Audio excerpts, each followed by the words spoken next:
So dito nga tayo sa lugar ng tinatawag nito River Under the Bridge. So kanina pa akong nalab kanina pala, yun pala hindi pala naka-on yung ating videos. Sayang yung effort ko. Ito yung guys, ito pa ako si Kuya Belgian na ito po ang Belgian the Explorer vlog. So makita nyo guys, makita yung mountain range na napakagandang mga mountain range yan na makikita nyo dito sa, hindi ko lang kung lugar to, Buamon, Nueva Ecija, kung di ako nagkakamali. Look, ipapakita ko sa inyo yung mga lugar na yan, yung mga range na makita nyo, yung mga mountain, kaya yung mga may mga jowa, yung mga nawala ng jowa, pwede kayo pumunta dito, yung mga may mga problema sa buhay, napaka-tranquil, solemn, at marami kayong magagawa dito. Hindi lang tungkol sa pag-iisip tungkol sa inyong mga sarili mga problema, kundi yung mga pagkakaroon ng mental ease, yung parang mawala yung kanyang mga iniisip na mga problema sa inyong buhay.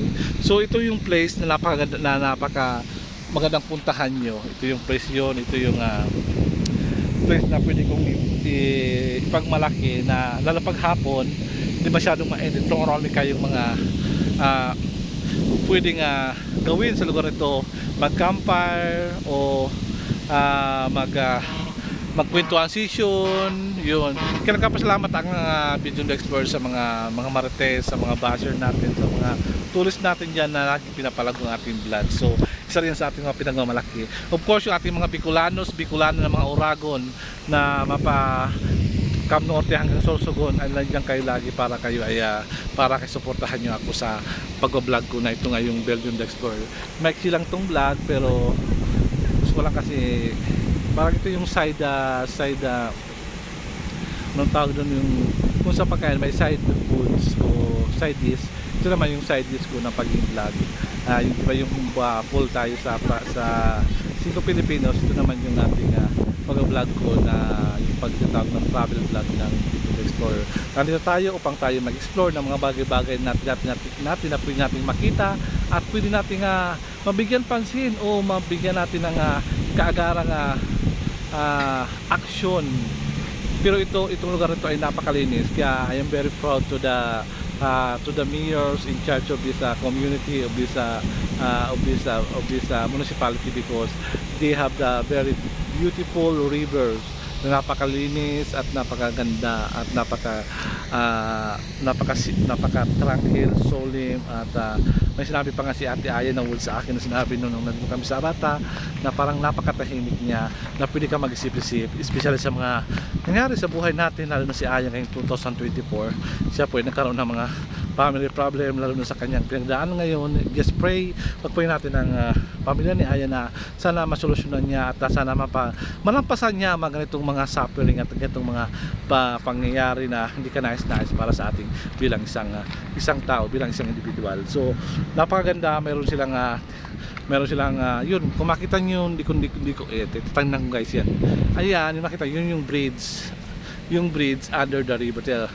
Bridge under, ano tawag yun? Yung bridge over the river ba? Yung title ng kanta na yun nakalimutan ko na yun. Basta ito yung kanyang mga cottage. Ang mga cottage nila nag-range ng 100 to 200, siguro depende po sa sizes na kukunin nyo. So ating isa much awaited na puntahan nyo itong lugar na to, because I think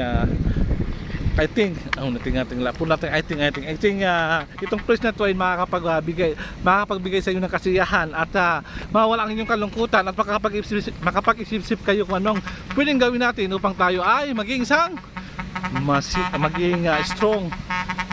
na tao at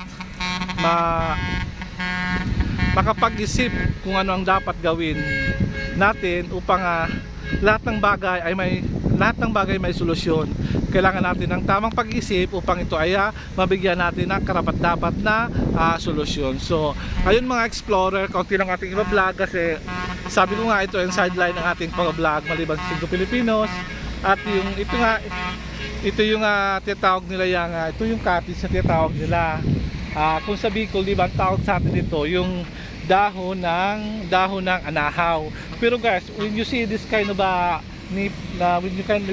when you see this kind of leaves. I don't know what kind of leaf this, but I think it's made of kind of coconut or coconut tree. But this one, I just wanted to show that kind of what's called this kind of anong tawag dito? Basta mga kaka-explorer, tawag ba dito sa cottage area. Kaya napaka-presko niya, napaka-presko ng cottage area nito.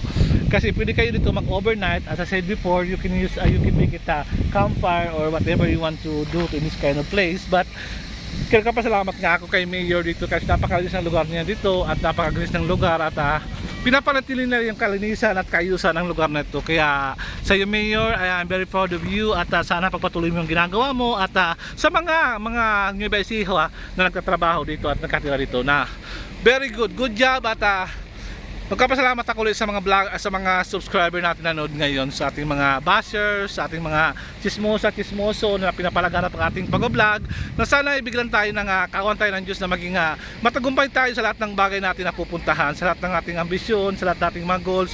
So keep aiming guys, at balang araw baka matupad na ang ating mga pinapangarap sa buhay. So maraming salamat at adios at see you again sa ating pag-vlog sa susunod nating pupuntahan natin kasama natin ang sina Kuya Raul. So adios guys, maraming salamat at God bless you.